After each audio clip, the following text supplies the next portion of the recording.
જય સ્વામિનારાયણ વિદ્યાર્થી મિત્રો, લાસ્ટ આપણે એમસીક્યુ ની ડિસ્કશન કરેલું હતું પૂર્ણ આંતરિક પરાવર્તનના સંદર્ભમાં. અત્યારે ટેક્સ્ટબુકની થિયરી આગળ લઈએ. વક્રીભવન કારક સપાટીઓ વડે થતું વક્રીભવન અથવા ગોળીય વક્રીભવન કારક સપાટી આગળ થતું વક્રીભવન. બહુ સરસ અને સહેલો ટોપિક.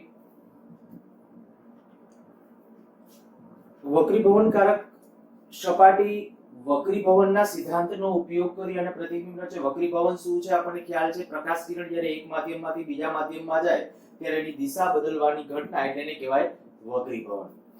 ગોળીય અરીસાઓ જ્યારે વાત કરતા ત્યારે શું કહેતા હતા કે પારદર્શક ગોળાકાર કવચ એના અમુક ભાગને વર્તુળાકાર છેદમાં કાપવામાં આવે.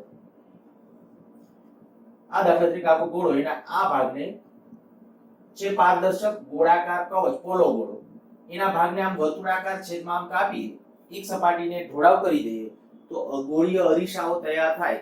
એવી રીતે જો હું તમને એમ કહું કે માની લો કે આ નક્કર ગોળો હોય, હવે બોલું છું નક્કર ગોળો, આ આખો નક્કર ગોળો હોય તો એના અમુક ભાગને આવી રીતે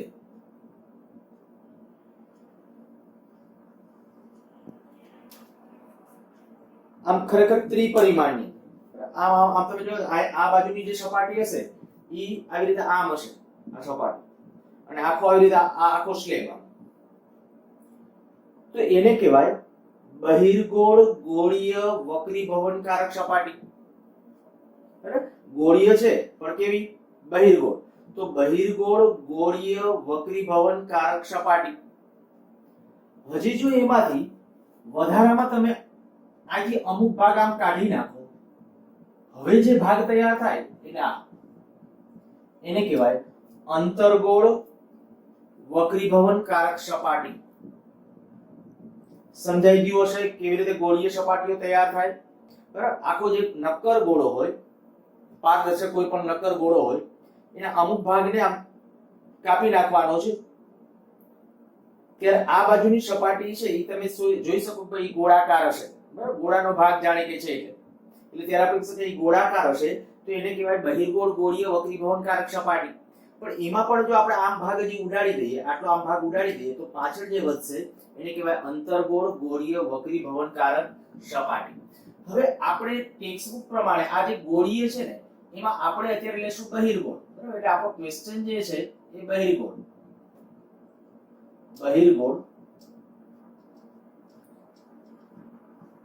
વક્રીભવનકારક સપાટી આગળ થતું વક્રીભવન.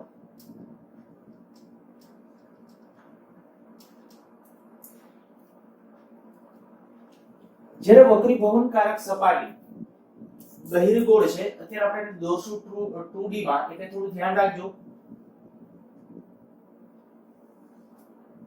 અત્યારે આમ ડ્રો કરું છું એનો અર્થ કે અહીંયા આપણે જોઈએ ત્યાં સુધી છે, પાછળ લંબાવી શકશું, અહીંયા એનો અંત નથી. આ સપાટી છે બહિર્ગોળ છે. બરાબર, તો આ આપણી બહિર્ગોળ ગોળીય વક્રીભવનકારક સપાટી.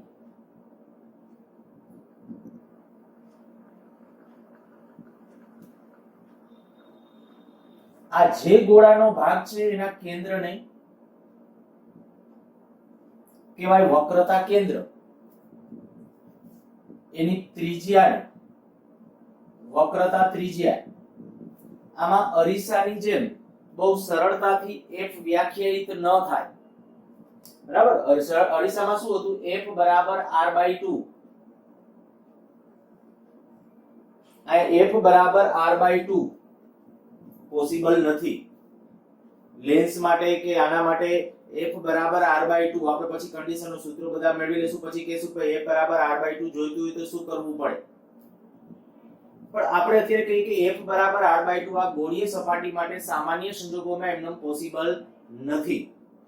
તો f બરાબર r/2 કીધું કે સામાન્ય રૂલ્સ દરેક વખતે r જાણતા હોય, વક્રતા ત્રિજ્યા જાણતા હોય એટલે કેન્દ્ર લંબાઈ મળી જાય. તો એના જે ગાઉસનો નિયમ આવ્યો એની અંદર 1/u + 1/v બરાબર 1/f માં અરીસાની વાત કરું છું, આ લખો અથવા આ લખો, બેની સરખી વેલ્યુ છે. પણ હવે વક્રીભવનકારક સપાટીની અંદર f ના પદની અંદર સૂત્ર તારવવું, આમ જો કે તારવવું એ આપણે સહેલું છે, પણ જેને આપણે કહીએ કે ભાઈ f ના પદની અંદર છે સૂત્ર અગવડતા ભરેલું છે.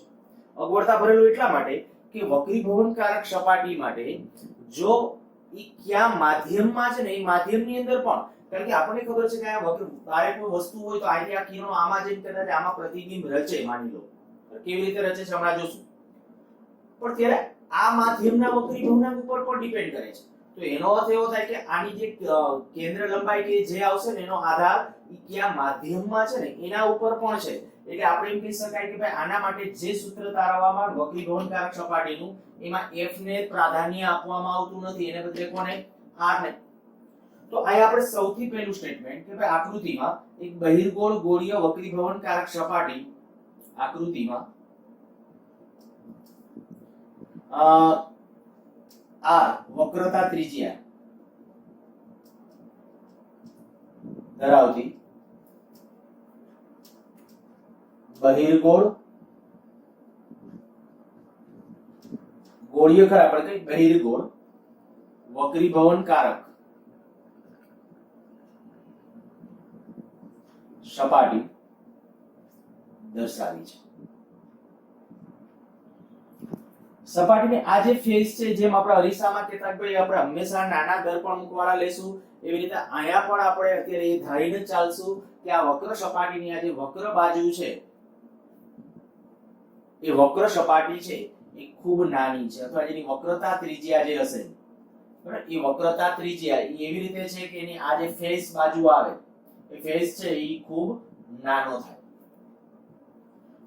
પરિણામે આપણે શું કરી શકશું તો કે આપણે બધા આ અત્યારે આ એની અક્ષ, હા, આ સપાટીનું મધ્ય બિંદુ જે છે એને હું નામ આપી દઉં O. આ સપાટીનું મધ્ય બિંદુ કહી દઉં છું O. એની સામે આપણે વસ્તુ મૂકીશું અને આ એક તમે એ કહી દો, જ્યારે વસ્તુ મૂકીશું ત્યારે પ્રતિબિંબ કેવા પ્રમાણે રચવાનું, પરાવર્તનના નિયમો પ્રમાણે કે વક્રીભવન, તો આપણે કહી શકીએ કે ભાઈ આપણે અહીંયા વક્રીભવનના નિયમો પ્રમાણે પ્રતિબિંબ રચીશું. તો માની લો કે આની સામે જ્યારે હું કોઈ બિંદુવત વસ્તુ મૂકું છું, આ વસ્તુ ચાલો O કહું, અને ટેક્સ્ટ બુક પ્રમાણે છે ને અહીંયા હું નામ આપી દઉં છું, માની લો કે n, અહીં n છે, બરાબર. ટેક્સ્ટ બુક ની અંદર છે એ અહીંયા લગભગ n આપેલું છે, n નહીં, હા m, ઓકે, m આપેલું છે. સપાટીનું મધ્ય બિંદુ એને આપણે કીધેલું છે m. આ બિંદુવત વસ્તુનું આપણે પ્રતિબિંબ રચવું છે, કેવી રીતે રચવું એ હવે આપણે પહેલા તો હા એકવાર આટલા શબ્દો ફરીથી રિપીટ કરી દઉં છું. આકૃતિમાં એક નાની જે સપાટી હોય, બરાબર, જેની વક્રતા ત્રિજ્યા r હોય એવી નાની વક્રીભવનકારક સપાટી, પણ કેવી, બહિર્ગોળ વક્રીભવનકારક સપાટી દર્શાવેલી છે. એની સામે અહીંયા આપણે એક બિંદુવત વસ્તુ O મૂકેલી છે, એટલે અહીંયા સુધીનું જે ડિસ્ટન્સ થશે એ ડિસ્ટન્સ u, વસ્તુ અંતર. હવે આનું પ્રતિબિંબ રચવા માટે બે કિરણો લઈએ. બે કિરણમાં એક કિરણ તો આપણને હંમેશા એવું સહેલું પડે કે જે અહીંથી આમ જતું હોય. હવે અહીંયા આપણે એમ કહીએ કે આ સપાટીને લંબ ડ્રો કરો, તો સપાટીને લંબ એટલે આ થાય.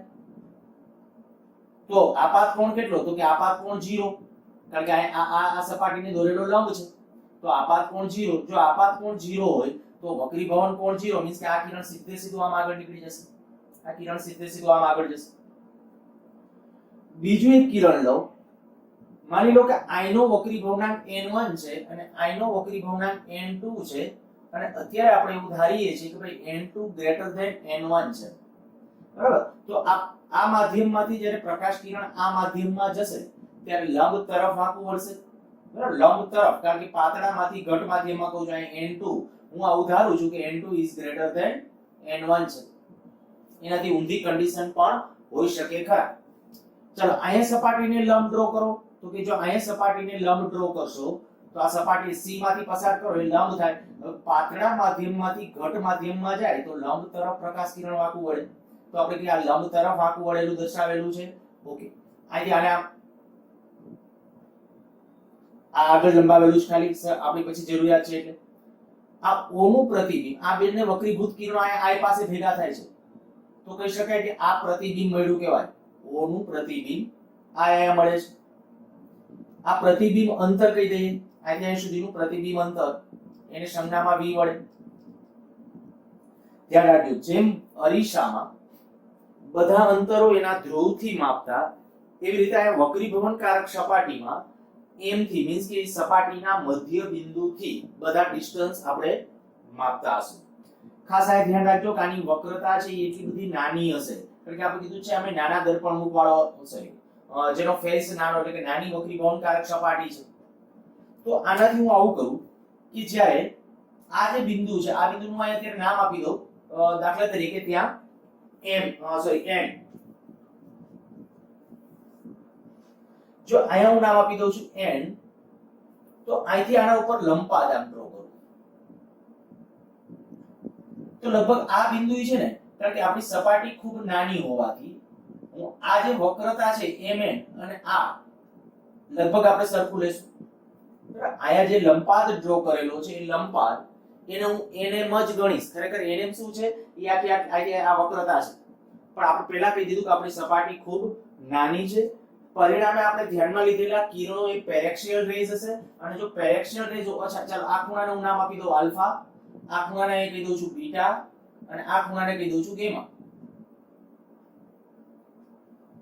અહીં જ્યારે n બિંદુ પાસે વિચારો તો આ આપણો આપાત કોણ થાય. જો આ બિંદુએ આપાત કોણ I, તો વક્રીભવન કોણ કયો લંબ સાથે જે કોણ એને વક્રીભવન કોણ કહેવાય R. જો બધા એંગલ બરાબર આમ આકૃતિમાં જોઈ લેજો. અહીંયા આપણે કહી શકાય કે જ્યારે મેં નાની સપાટી લીધી છે, નાની વક્રીભવનકારક સપાટી, ત્યારે આ બધા એંગલ કેવા લેશું સૂક્ષ્મ. ટૂંકમાં આપણે sin આલ્ફા હશે તો એના બરાબર આલ્ફા લખી શકશું, tan આલ્ફા હશે તો એના બરાબર પણ આલ્ફા લખી શકીશું. તો એ રીતે પણ એંગલ નાનો છે એટલે. સારું, તો આ વક્રીભવનકારક સપાટી માટે ફરીથી એકવાર આટલું કેવી રીતે પ્રતિબિંબ રચેલું છે.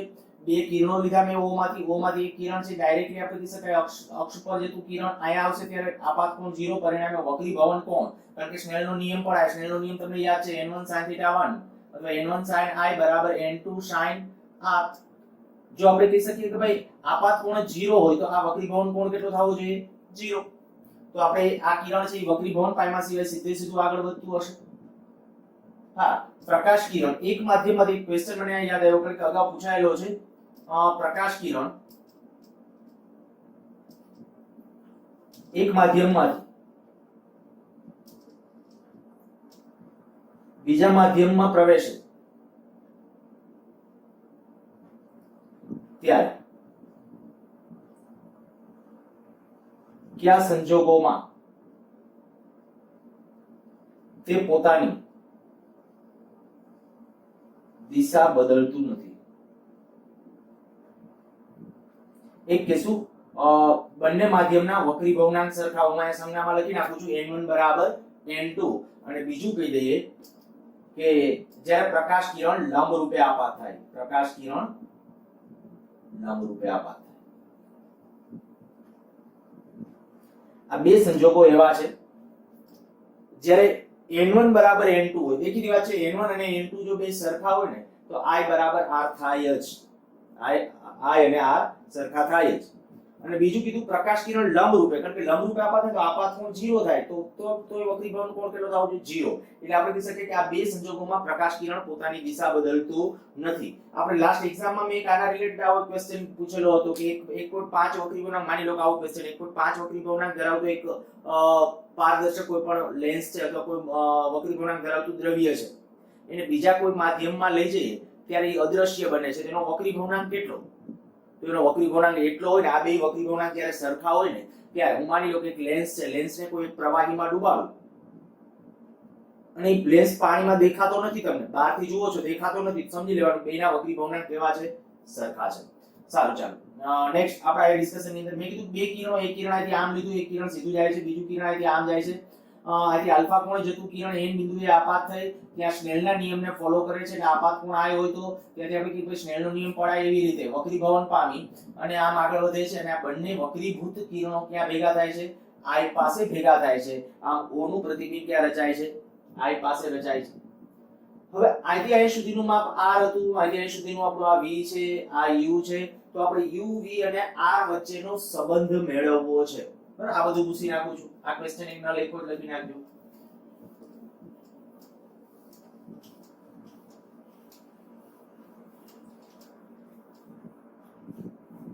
હું અહીં સૌથી પહેલા આ કહું, આ જો તમે ટ્રાયેંગલ ધ્યાનમાં રાખશો, ખૂણો NOM, ખૂણો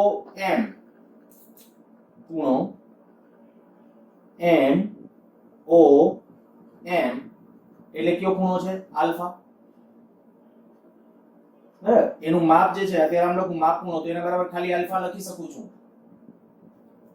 એવી રીતે ખૂણો NCM, ખૂણો NCM એનું માપ કેટલું છે?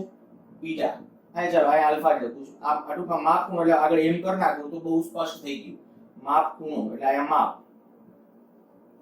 માપ ખૂણો NCM, અને એવી રીતે માપ ખૂણો NIM, માપ ખૂણો NIM બરાબર ગેમા. ઈ બે આલ્ફા બીટા ને ગેમા, અને ન ધારો તમારે ડાયરેક્ટલી લખવું હોય તો લખી શકો છો. હવે આપણે અહીંયા શું કરવાનું છે? તો કે સૌથી પહેલી વસ્તુ તો જો હું આના માટે આ ખૂણા માટે tan આલ્ફા લખું, આલ્ફા ની તો નાનો છે જ, અહીંયા આપણે કહી શકાય અહીં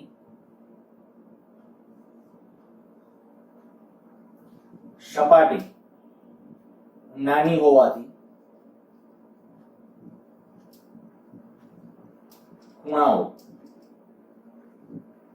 ખૂબ જ નાના થશે. જો એવું હોય તો વર્ણન માટે કદાચ પછી તમે એવું તો ટેક્સ્ટ બુક નો ઉપયોગ કરજો. હું અહીંયા બધા ગાણિતિક સ્ટેપ છે પ્રોપર રીતે લખતો જાઉં છું. ખૂણો NOM એના માટે હું tan આલ્ફા લખું છું. બરાબર, tan આલ્ફા આમ ન લખું તો આમ લખજો tan ખૂણો NOM. ટેક્સ્ટ બુક બધી જગ્યાએ રીતે લખ્યું હશે tan ખૂણો NOM. હવે આના નિયરલી ઇક્વલ ટુ હું એમનો આલ્ફા લખી શકું, કારણ કે આપણે હમણાં કીધું કે અહીંયા આલ્ફા બીટા અને ગેમા કેવા હશે? ખૂબ નાના, કારણ કે આપણે ધ્યાનમાં લીધેલા કિનો પેરેક્સિયલ રેન્જ છે. શું કામ પેરેક્સિયલ રેન્જ? તો કે આ સપાટી કેવી છે? નાની છે. અચ્છા, tan આલ્ફા લખો આના માટે, તો tan આલ્ફા એટલે શું થાય? તો કે સામેની બાજુ એટલે NM છેદમાં OM. એવી રીતે tan બીટા લખો તો કે નિયરલી ઇક્વલ ટુ બીટા. જો tan બીટા લખીએ છીએ તો નિયરલી ઇક્વલ ટુ પાછો કે અહીંયા આપણે બીટા, એના માટે લખશો તો શું આવશે? NM upon CM. આ માપ એના છેદમાં, અને એ જ રીતે જો tan ગેમા લખીએ અને નિયરલી ઇક્વલ ટુ, તો ગેમા બરાબર સામેની બાજુ એટલે NM છેદમાં IM. હવે બીજું એક જુઓ, હું જે ત્રિકોણ આ બોલું છું, ત્રિકોણ OCM, ત્રિકોણ OCM માં I એ બહિષ્કોણ છે.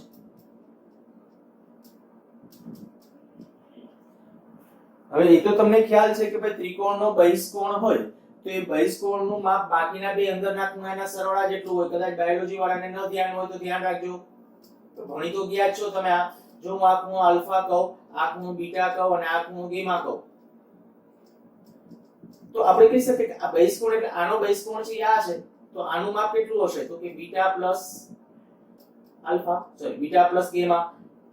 આ ખૂણાનો બહિષ્કોણ છે એટલે બાકીના બે ખૂણાનો સરવાળો, તો બીટા પ્લસ ગેમા. એવી રીતે હું આને આમ આગળ લંબાવું તો આ બહિષ્કોણ બહારનો ખૂણો કહેવાય. આનું માપ કેટલું? તો કે આનો બહિષ્કોણ છે એટલે બાકીના બે ખૂણા એટલે આલ્ફા પ્લસ ગેમા.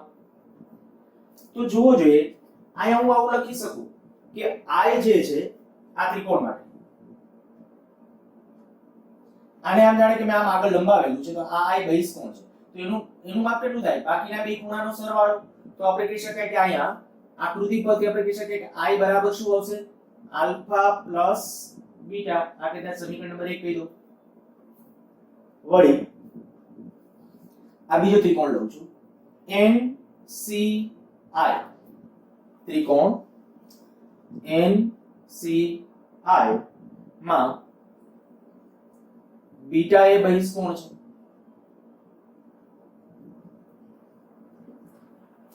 જો આની અંદર બીટા બહિષ્કોણ હોય તો બીટા બરાબર શું થાય? બાકીના બે અંદર નાખવાનો આનો સરવાળો.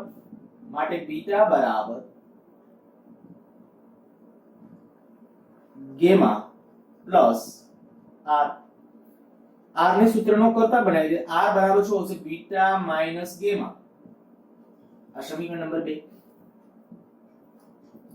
આ બધાને હવે હું સમીકરણ નંબર A આપી દઉં છું. તમે જે રીતે નામકરણ આપતા હોય એ રીતે આપતું જવાનું. આ તો આપણે સમીકરણ નંબર એટલે આને 1 કીધું અને બી કીધું ને 1 કહી દઉં છું. હવે જો આ બિંદુ પાસે સ્નેલનો નિયમ લખો n બિંદુએ સ્નેલનો નિયમ લખતા જો અહીંયા સ્નેલનો નિયમ લખશો શું આવશે? I નો વક્રી પૂર્ણાંક એટલે n1 sin I બરાબર n2 sin r. પણ આ આપણને ખબર છે કે આ બધા એંગલ નાના છે. જો એંગલ નાના હોય તો આ n1 I બરાબર n2r.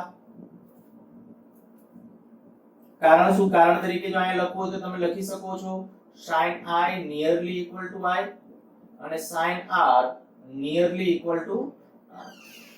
હવે અહીંયા I અને r એ બંનેની કિંમત છે 1 અને 2 ઉપરથી મૂકી દઈએ તો સમીકરણ 1 અને 2 પરથી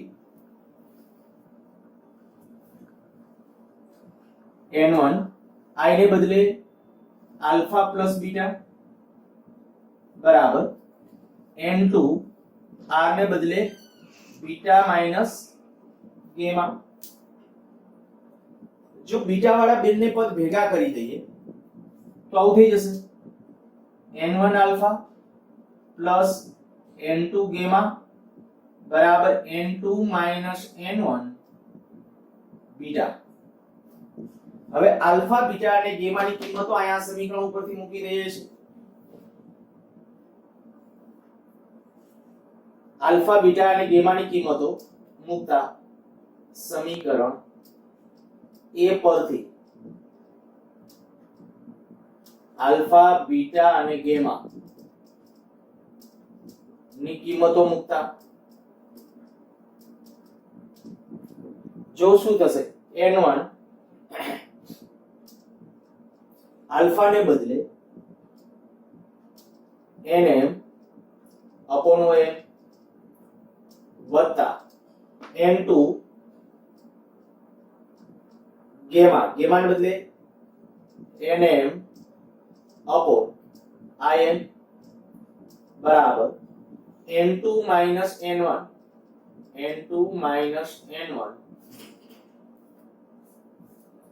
બીટા ને બદલે શું લખશો? સોરી, બીટા બરાબર nm upon cm. અહીં સુધી દેખાતું હશે, કદાચ ન દેખાતું હોય તો ધ્યાન રાખજો મેં બીજું કશું નથી કરેલું. અહીંયા આલ્ફા બીટા અને ગેમા ને બદલે આ કિંમતો મૂકી છે. આ કિંમતો અને હવે તમે જોઈ શકશો આ nm તો બધી બાજુ છે તો એ કેન્સલ થઈ જશે. જો એને કેન્સલ કરી નાખો તો આવું વધ્યું n1 upon om વત્તા n2 upon im બરાબર n2 minus n1 upon cm. હવે om કેટલું? આ આકૃતિની અંદર જુઓ, સંજ્ઞા સાથે વિચારજો.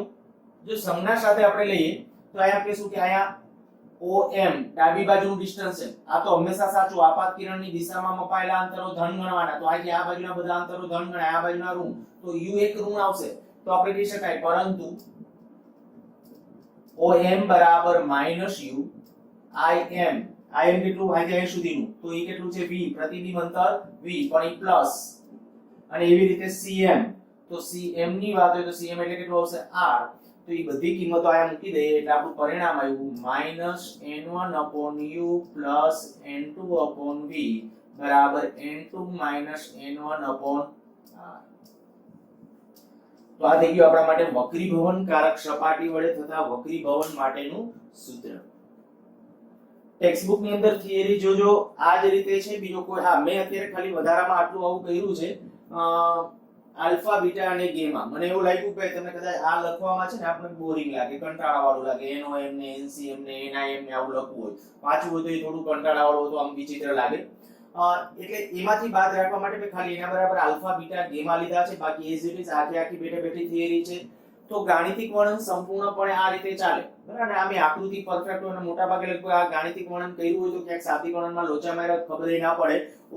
ઓલરેડી બધું છે વ્યવસ્થિત રીતે છે, માર્ક્સ મળી જઈ શકે. તો વક્રીભવનકારક સપાટીવાળી થિયરી પૂછે 2 અથવા 3 માર્ક ને 3 માર્ક ને અનુરૂપ ગણાયા. વક્રીભવનકારક સપાટી વડે થતું વક્રીભવન માટેનું સૂત્ર તારવો. તો વચ્ચેના આજે તમે સાદુરૂપના સ્ટેપ ઘટાડી અને આ સૂત્ર સુધી પહોંચી શકો. સૂત્ર ખાસ યાદ રાખજો -n1/u + n2/v બરાબર n2 - n1/r. ફરીથી -n1/u + n2/v બરાબર n2 - n1/r. અહીંયા ધ્યાન રાખી. હવે હું આ બધું ભૂસું છું પણ આ જે છે n1 અને n2 તો હું તમને એમ યાદ રખાવું છું કે n1 શું તો કે કિરણો જે માધ્યમમાંથી આવતા હોય ને એનો વક્રીભવન. આ આગળ જતા ન સલવાય એટલા માટે અત્યારે એડવાન્સમાં તમને કહું છું. ફરીથી બોલું છું. n1 શું લેવાનું? કિરણો જે માધ્યમમાંથી આવતા હોય ને એ માધ્યમનો વક્રીભવનાંક. અને n2 તો કિરણો વક્રીભવન પામીને જે માધ્યમમાં જતા હોય તેનો વક્રીભવન. આ સ્ટેટમેન્ટ લખી નાખજો એક શબ્દમાં, જેથી કરીને આપણે સૂત્ર વાંચીએ ત્યારે બરાબર MCQ સોલ્વ કરવા માટે છે. n1 શું કીધું? કિરણો જે માધ્યમમાંથી આવતા હોય તે માધ્યમનો વક્રીભવનાંક. અને n2 એટલે કિરણો વક્રીભવન પામી અને જે માધ્યમમાં જતા હોય તેનો વક્રીભવનાંક. ચાલો આ બધું ભૂસું છું. જો અંતર્ગોળ ગોળીય વક્રીભવનકારક સપાટી એના માટે પૂછે આકૃતિ ડ્રો કરતા આવડે એટલે બાકીનું કામ સહેલું. તો એક કામ તમને સોંપું છું, બોર્ડના એક સ્ટુડન્ટ તરીકે એક આકૃતિ ડ્રો કરીને મોકલજો. બાકી આમાં બીજો કોઈ ચેન્જ નહીં આવે. જેમ અરીસાઓના કિસ્સામાં તમને ખબર છે કેટલાક વિદ્યાર્થીઓએ આકૃતિ ખરેખર સાચી, કેટલાક એટલે જેમને મોકલી તેમને મોટા ભાગનાની સાચી જતી આકૃતિ. એમને આકૃતિ મેં બહિર્ગોળ માટે શીખવાડેલી હતી, અંતર્ગોળ માટે એમને મોકલેલી હતી. તો એવી રીતે અહીંયા બહિર્ગોળ ગોળીય વક્રીભવનકારક સપાટી છે. તમારે અંતર્ગોળ ગોળીય વક્રીભવનકારક સપાટી માટે આ શું કરવાનું? આ ભાગ છે ને આ ભાગને આમ કરી નાખવાનો. તો એનું વક્રતા કેન્દ્ર ની બધું આ બાજુ હશે, આ બાજુ આવશે. ટ્રાયેંગલ ની તમારે જે રીતે તૈયાર કરવા હોય વસ્તુ આ બાજુ રાખી, કિરણો લેવાના, કિરણો વક્રીભવન પામી જશે. પ્રતિબિંબ અંતર કેવું ગણાય, વસ્તુ અંતર કેવું ગણાય, હા પ્લસ માઈનસ ખાલી એક માઈનસ આની અંદર. અને ફાઇનલી સમીકરણ તો આ જ રહેશે. સમીકરણ તો અંતિમ સમીકરણમાં કોઈ ફેર ન પડે. એ અંતર્ગોળ માટે તારવો તો ભલે બહિર્ગોળ માટે તારવો. પણ હવે આ સૂત્રનો જ્યારે ઉપયોગ કરીએ, એક બીજું આ એક તમને સાચી એક શિખામણ આપી દઉં કે ગમે ત્યારે, જો કે અગાઉ મેં એક વખત કીધું હતું કે સૂત્ર પરથી સૂત્ર મેળવતા હોય તો ક્યારે સંજ્ઞા પ્રણાલી ન વાપરવી. મીન્સ કે આ સૂત્રનો ઉપયોગ કરી અને આવતા લેક્ચરોની અંદર હું લેન્સ માટેનું સૂત્ર તારવીશ તો સંજ્ઞા નહીં વાપરું. પણ આ સૂત્ર દાખલામાં જ્યારે એપ્લાય કરશું ત્યારે સંજ્ઞા વાપરશું. ફરીથી બોલું છું કારણ કે નહીતર તમને ક્યારેક મગજમાં એમનો તૈયાર રાખશે. કદાચ 10th ની અંદર જો મુશ્કેલી પડી હોય ક્યાંક તમને આવા અરીસા અને લેન્સની અંદર તો ક્યારેક સંજ્ઞા વાપરી હોય, કેટલીક રેફરન્સ બુકોમાં જુઓ તો હશે, ક્યાંક તમને એમ થાય કે આમાં નથી વાપરી તો ક્યારે લેવી ક્યારે ન લેવી. તો ખાસ સૂત્ર ઉપરથી કોઈ નવું સૂત્ર મોડિફિકેશન કે સૂત્ર મેળવવા જતા હોય તો સંજ્ઞા પ્રણાલી ન વાપરવી. શું કામ નહીં? તો કે આપણો ટાર્ગેટ ખરેખર એ છે કોઈ દિવસ છે અંતર ખરેખર ઋણ ના હોય. આ વસ્તુ અંતર આપણે કહીએ તો વસ્તુ અંતર શું ખરેખર ઋણ હોય તો કે ના હોય? તો કે શું કામ આયા ઋણ મૂક્યું? તો કે આપણે જ્યારે આપણી સમમિતિ, જ્યારે આપણે કોઈ એક સંદર્ભની સાપેક્ષ મારે વર્ણન કરવું છે, હું આને ઉગમ બિંદુ લઉં છું તો આપણે એવું ભણી ગયા છે આ બાજુનું ઋણ ગણાય ઓલી બાજુનું ધન ગણાય. તો કે તો પછી આપણે એડવાન્સમાં શું કરી રાખ્યું? તો કે એડવાન્સમાં ઓલરેડી આ સૂત્ર તારવતી વખતે એક સંજ્ઞા આપણે મૂકી જ દીધી. જો આ OM બરાબર માઈનસ યુ કરી નાખ્યું, જેથી કરીને ભવિષ્યમાં પાછી દાખલામાં વસ્તુ અંતર યુ કેવી લખવાના? માઈનસ. તો માઈનસ માઈનસ કેવું થઈ જશે? પ્લસ. રિયલમાં ખરેખર ઈ માઈનસ માઈનસ પ્લસ થાય ને એટલા માટે એડવાન્સમાં આપણે અહીંયા કિંમત મૂકી દીધેલી છે. અને મૂકવી પડશે. વળી તમને એમ થાય કે નો મૂક્યો તો શું ફેર પડે? આ નો મૂકીને પછી નો મૂકીએ તો તો ફેર એટલા માટે કારણ કે તમે વર્ણન કેમ કરો સંદર્ભમાં આને ઉગમ બિંદુ લેતા હોય તો આ બાજુ બધું આમ ધન ગણો ને આમે ધન ગણો તો એવી પ્રણાલીથી કોઈ દિવસ સાચા આન્સરો મળી શકે નહીં. એટલે ખાસ સંજ્ઞાઓ તમારે ક્યારે વાપરવાની છે તો કે સૂત્ર જે આ આવી ગયું છે બરાબર, આપણે અરીસાનું સૂત્ર જે મેળવ્યું હતું, ગાઉસનો નિયમ છે, મોટવણી છે, તો એ બધા સૂત્રોની અંદર સંજ્ઞા વાપરતા હતા, પણ ક્યારે દાખલા સૂત્ર ઉપરથી એક નવું સૂત્ર મેળવવા જતા હોય તો સંજ્ઞા પ્રણાલી વાપરવાની નથી. એટલે આ સૂત્ર ઉપરથી જ્યારે હું કોઈ નવું સૂત્ર મેળવીશ ત્યારે કોઈ સંજ્ઞા પ્રણાલી નહીં વાપરું. બાકીના કિસ્સાની અંદર છે આપણે સંજ્ઞા પ્રણાલી વાપરશું. ફરીથી એકવાર એમાં n1 શું લેવાનું છે તો કે n1 એટલે કિરણો જે માધ્યમમાંથી આવતા હોય, કિરણો જે માધ્યમમાંથી આવતા હોય તેનો વક્રીભવનાંક, અને n2 એટલે કિરણો જે માધ્યમમાં જતા હોય તેનો વક્રીભવનાંક. ચાલો તો આ અંતર્ગોળ વક્રીભવનકારક સપાટી માટે આકૃતિ સ્પષ્ટ ડ્રો કરી અને શક્ય હોય તો આખી થિયરી લખો તોય ચાલશે, અને થિયરી આખી ન લખો ખાલી આકૃતિ એક સેન્ડ કરો ચાલશે. બરાબર, અંતર્ગોળ ગોળીય વક્રીભવનકારક સપાટી માટે આ સૂત્ર તારવવાનું. સૂત્ર આને આજ મળવું જોઈએ. સૂત્ર મેં કીધું તારવણી નહીં કરો તો ચાલશે, પણ આકૃતિ ખાસ ડ્રો કરવાની છે. -n1/u + n2/v બરાબર n2 - n1/r. ગોળીય વક્રીભવનકારક સપાટી માટે વસ્તુ અંતર, પ્રતિબિંબ અંતર અને વક્રતા ત્રિજ્યા એના વચ્ચેનું સંબંધ દર્શાવતું સૂત્ર. એક ટેક્સ્ટબુક નું ઉદાહરણ પહેલા લઈ લઈએ, ત્યાર પછી બે એમસીક્યુ નું ડિસ્કશન કરીએ.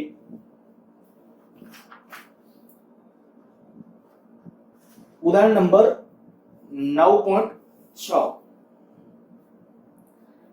હવામાં રાખેલા બિંદુવત ઉદ્ગમમાંથી પ્રકાશ કાચની ગોળીય સપાટી,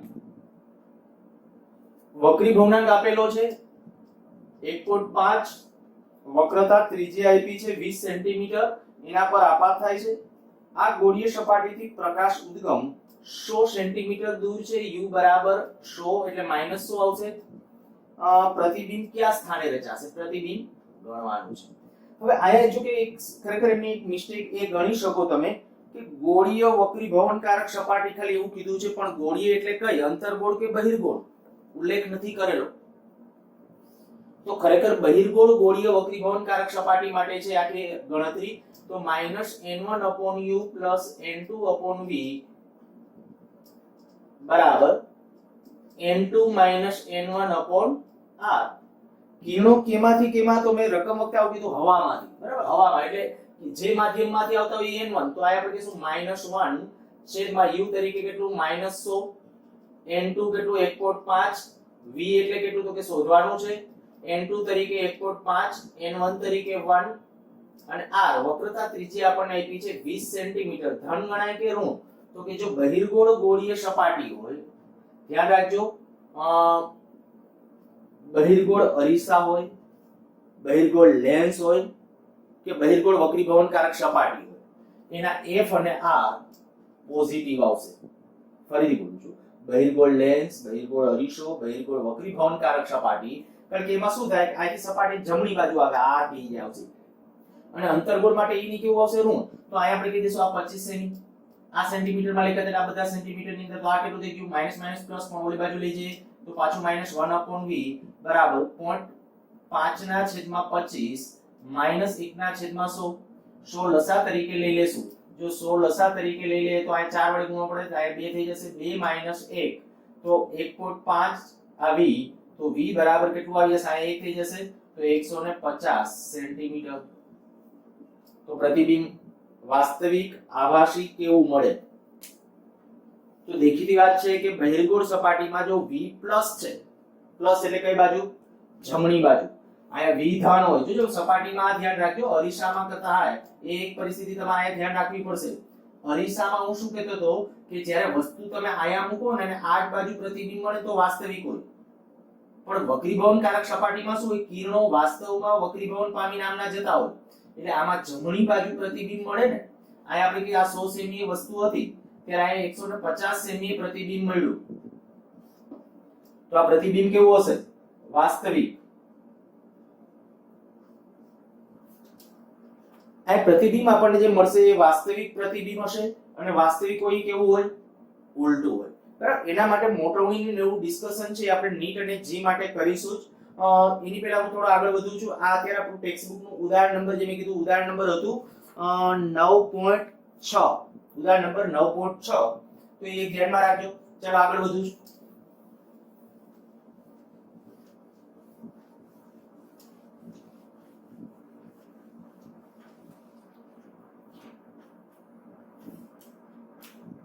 કેન્દ્ર લંબાઈ. આના માટે આપણે કેન્દ્ર લંબાઈ નક્કી કરવી છે. તો આપણને ખબર છે કે ભાઈ કેન્દ્ર લંબાઈ નક્કી કરવી હોય તો શું કરવાનું? મુખ્ય અક્ષને સમાંતર કિરણો આપાત કરવાના. આયા વક્રીભવન પામીને જ્યાં કેન્દ્રિત થશે એને કહેવાય એનું મુખ્ય કેન્દ્ર, અને ત્યાં સુધીના અંતરને કહેવાય કેન્દ્ર લંબાઈ. હું અત્યારે બધી આપણે વ્યાખ્યાઓ નથી આપવાની, ખાલી ટેકનિકલી આપણે સમજવાનું છે. તો આપણે કહીએ કે આ જે છે, માની લો કે આપણી બહિર્ગોળ ગોળીય વક્રીભવનકારક સપાટી,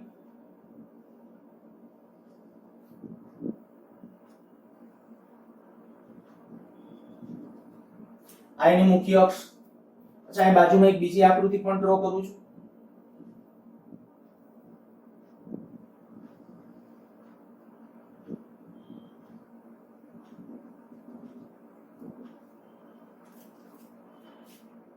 મુખ્ય અક્ષને સમાંતર જ્યારે કિરણો આપાત કરીએ, ધારી લો કે આ મુખ્ય અક્ષને સમાંતર આપાત થતા કિરણો, અત્યારે મેં કિરણો આ બાજુથી આમ આપાત કરેલા છે, તો આપણે એમ કહી શકાય આ કિરણ તો સીધે સીધું આમ જ આગળ વધશે.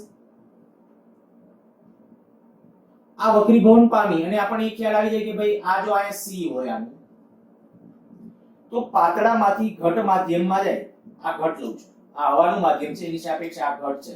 બરાબર. આ N2 છે, આ N1 છે, અને મેં અહીંયા ધારેલું છે કે N2 is greater than N1 છે. તો જ્યારે આમાંથી આમાં જશે ત્યારે લંબ તરફ આખું પડશે, તો પ્રકાશ કિરણ આમ લંબ તરફ આખું પડશે. એવી રીતે આ કિરણ પણ આમ લંબ તરફ, તો અહીંયા ભેગા થશે, તો આને કહેવાય એનું F, અને આ જે સુધી આને કહેવાય એની કેન્દ્ર લંબાઈ.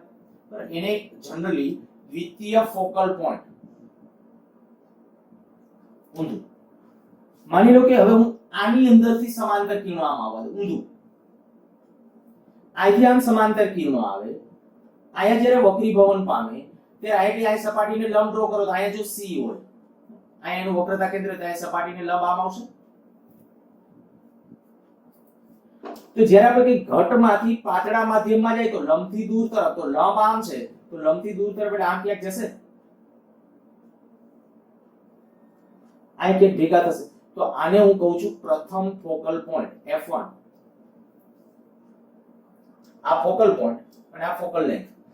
F1 F2 કેને કેવી એ આમ જનરલી આપણા હાથની વાત છે, પણ મોટા ભાગે જ્યારે આપણે કહી શકીએ કે અહીંથી ડાબી બાજુથી કિરણો આપાત કરી અને આ બાજુ કેન્દ્રિત કરતા તેને દ્વિતીય ફોકલ પોઈન્ટ, અને આ દ્વિતીય ફોકલ લેન્થ, આ બાજુથી કિરણો, ટૂંકમાં આની અંદર ડબલ મુખ્ય કેન્દ્ર હોય. અને હવે જો તમે એક વસ્તુ ફીલ કરી શકશો આમાં, હું આમાં તમને એમ કહું, જો ઓલું પરિસ્થિતિ પોસિબલ લાગે છે, F બરાબર r/2, અરીસા માટેનું જે આપણું ફોર્મ્યુલા હતું F બરાબર r/2, એ પરિસ્થિતિ તમને પોસિબલ લાગે છે? તો કે ના, પોસિબલ નથી. F બરાબર r/2 શક્ય નથી.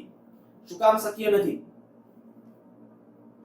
તો કે અહીંયા વક્રીભવન પામેલ કોઈ કિરણ લંબથી આ અંદર તરફ ન આવી શકે. ક્યારે અંદર ન આવી શકે? લંબ તરફ વળે પણ આમ હશે. તો આ સંજોગોમાં આપણું જે લેન્સ મેકર ફોર્મ્યુલા છે એમાં કિરણો જો આમાંથી, તો N1 તરીકે શું? N1 તરીકે N1 જ મેં આ વક્રીભવન કીધું છે. N2 તરીકે કેટલું? તો N2 તરીકે N2 જ. મીન્સ કે જો કિરણો કેમાંથી કેમાં જાય છે એ જોવાનું છે. આમાં હું N1 લેવા જાઉં તો મીન્સ કે આ સૂત્રનો N1, એને બદલે હું શેનું રિપ્લેસ કે આનો વક્રીભવનાંક N2 છે, આ વક્રીભવનાંક N1. તો કિરણો કેમાંથી આવ્યા? આ માધ્યમમાંથી આમાં આવ્યા. તો મેં આમાં તમને યાદ રાખવાનું કીધું હતું. N1 તરીકે શું લેવાનું? કિરણો જે માધ્યમમાંથી આવતા હોય, તો N1 ને બદલે આપણે એમાં લખવું પડશે N2, અને N2 ને બદલે શું લખવું પડશે? N2 ને બદલે N1. જોજો લોચે નહીં ચડતા, નહીતર બધું એમનો આડે ધડે એમનો જ લાગશે કે ક્યાંક N1 ને ક્યાંક N2. કારણ કે મેં એટલે જ કીધું હતું કે N1 તરીકે શું લેવાનું? કિરણો જે માધ્યમમાંથી આવતા હોય, અને N2 તરીકે શું? કિરણો જે માધ્યમમાં જતા હોય. તો આમાં N1 શું લેવાનું? તો કે આ વક્રીભવન. N2 શું લેવાનું? આ વક્રીભવન. આમાં n1 શું લેવાનું તો કે આનો વક્રી ગુણાંક તો કે તો n2 છે એટલે n1 ને બદલે n2 આવશે n2 ને બદલે n1 આવશે. અચ્છા u કેટલું તો કે u એટલે આપણે કહી શકાય કે ભાઈ ઇન્ફાઇનાઇટ વસ્તુ અંતર આમાં ઇન્ફાઇનાઇટ પ્રતિબિંબ અંતર v નક્કી કરવું છે. આમાં u કેટલું તો કે સમાંતર કિરણો છે એટલે ઇન્ફાઇનાઇટ જ કહેવાય u ઇન્ફાઇનાઇટ v નક્કી કરવું છે. અચ્છા r વક્રતા ત્રિજ્યા આની વક્રતા ત્રિજ્યા આપણે કહીએ કે ભાઈ r કેટલી ગણશું કેવી ગણશું ધન ઋણ કિરણો આ બાજુથી આપાત થાય તો આ બાજુ ધન ગણાય તો આપણે r જે છે બરાબર r છે કેવું ગણશું ધન. અચ્છા આની અંદર કિરણો આ બાજુથી આમ આપાત થાય છે તો r કેવું આવશે ઋણ. તો હવે હું આ સૂત્રની અંદર કિંમત મૂકું છું એટલે જોજો બરાબર ઉપરોક્ત સમીકરણ આ સમીકરણ કહી દઉં છું a સમીકરણ a માં મૂકતા જો સમીકરણ a ની અંદર મૂકશું શું આવશે -n1 u ને બદલે ઇન્ફાઇનાઇટ વત્તા n2 એટલે n2 જ v આપણે નક્કી કરવાનું છે જે શોધવાનું એની તો કાંઈ સંજ્ઞા ક્યારે વાપરવાની હોતી નથી n2 n1 अपॉन r. अच्छा हाँ આ એક તમને કીધું કે આ જે v આવશે એ v બરાબર કેટલું આવશે f2 બરાબર કારણ કે એ શોધવું જ પણ આપણે કઈ કે દ્વિતીયક મુખ્ય કેન્દ્ર તો આ f2 તો આના ઉપરથી કહી શકીએ આનું મૂલ્ય કેટલું 0 કોઈ પણ પદના છેદમાં ઇન્ફાઇનાઇટ એટલે 0 તો હવે આના ઉપરથી આટલું થયું n2 f2 બરાબર n2 upon n1 upon r તો f2 બરાબર કેટલું આવશે તો કે n2r upon n2 minus n1 આયા આવી જાવ આમાં આ જ સૂત્રની અંદર સમીકરણ a માં મૂકતા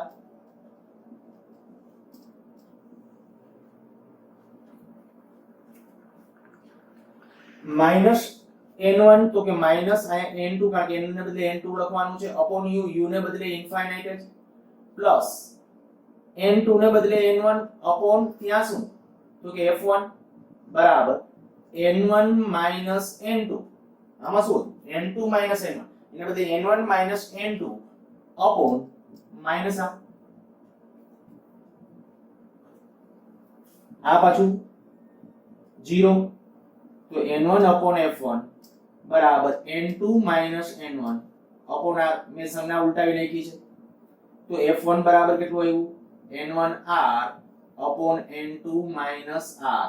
કદાચ આ સૂત્ર ડાયરેક્ટલી કોઈ જગ્યાએ હવે વાપરો ને તો સંજ્ઞા ન વાપરવી કેમ તો મેં ઓલરેડી આમાં જો સંજ્ઞા વાપરી લીધી છે r ની ને બધાની તો સૂત્ર ઉપરથી હવે સૂત્ર આ નથી મેળવવું કોઈ મેં દાખલો ગણ્યો છે કે આની આ કેન્દ્ર લંબાઈ f2 કેટલી આવશે તો f2 n2r છેદમાં n2 n1 તમે એમ કહો કે ના મારે તો સૂત્ર મેળવવું છે સૂત્ર મેળવવું તો સંજ્ઞા ન વાપરવી એની સંજ્ઞા r ની f2 તો શોધવાનું હતું નાની સંજ્ઞા વાપરો કે ન વાપરો કોઈ ફેર ન પડે u ની એટલા માટે કીધું ઇન્ફાઇનાઇટ છે 0 થઈ જવાનો છે પણ આયા જે પરિણામ છે તો આની અંદર છે આપણે કહી શકાય કે કેવું આવે માઈનસ સાથે આવત r જે છે એ r નું મૂલ્ય આમાં આપણે કહી દીધું છે એ પ્રમાણે કે આપણી જે સપાટી છે કિરણો અહીંથી આમ આપાત થાય છે તો આપાત કિરણની દિશામાં એટલે આ બાજુના ધન ગણાય પણ આ બાજુ ઋણ એટલે r ઋણ આવે સારું છે પણ આપણે મેં કીધું એ પ્રમાણે આ f1 અને f2 તો ક્યાંક પૂછાયેલો કઈ ક્વેશ્ચન હતો મને એક્ઝેક્ટલી આવું યાદ નથી પણ તમને કીધું કે આમાં f1 f2 અથવા f2 f1 લઉં આ બંને જે કેન્દ્ર લંબાઈઓ છે જો એનો ગુણોત્તર લઈ લઉં તો શું આવશે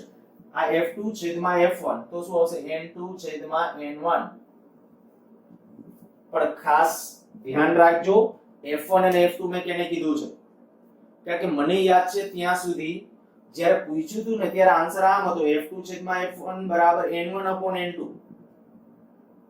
શું કામ એવું હશે તો કે આ જ્યારે આપણે તમને કીધું કે મુખ્ય કેન્દ્રની વાત છે તો આને મેં f2 કીધું જેને f1 કયો આને f1 કયો આને f2 કયો જો ગુણોત્તર શું આવે ત્યારે એને જે રકમ બનાવી હતી એ જ રીતે કે ક્યાંક પૂછાયેલો છે ક્વેશ્ચન બરોબર તો ત્યારે શું આવે પરિણામ એટલે રકમને સમજી વિચારી અને હેન્ડલ કરવી સૂત્ર ગોખવાથી આપણું કામ ચાલવાનું નથી અને આ સૂત્ર મેં કીધું સૂત્ર ખરેખર મેં તારવું જ નથી આ રિયલમાં તો શું છે દાખલો જ ગણેલો છે કારણ કે ઓલરેડી સંજ્ઞા વાપરી દીધી છે તો આ થયું આપણે કહી શકીએ કે એની કેન્દ્ર લંબાઈ માટે તો બે કેન્દ્ર લંબાઈ હોય બંને છે જુદી જુદી હોય બે સરખી હોય જરૂરી નથી આના ઉપરથી જ્યારે આપણે કહીએ કે જ્યારે કિરણો આપાત કરશું ત્યારે કયા સંજોગોમાં, હું આજ કદાચ આપણે સૂત્ર માટે તમે એમ કહેવા જાવ કે ભાઈ અહીંથી જ્યારે કિરણો આપણે આપાત કરીએ છીએ, મુખ્ય અક્ષને સમાંતર કિરણો આ બાજુ કેન્દ્રિત થશે તો આનો F2 કેવો થશે? ધન જ થશે ને.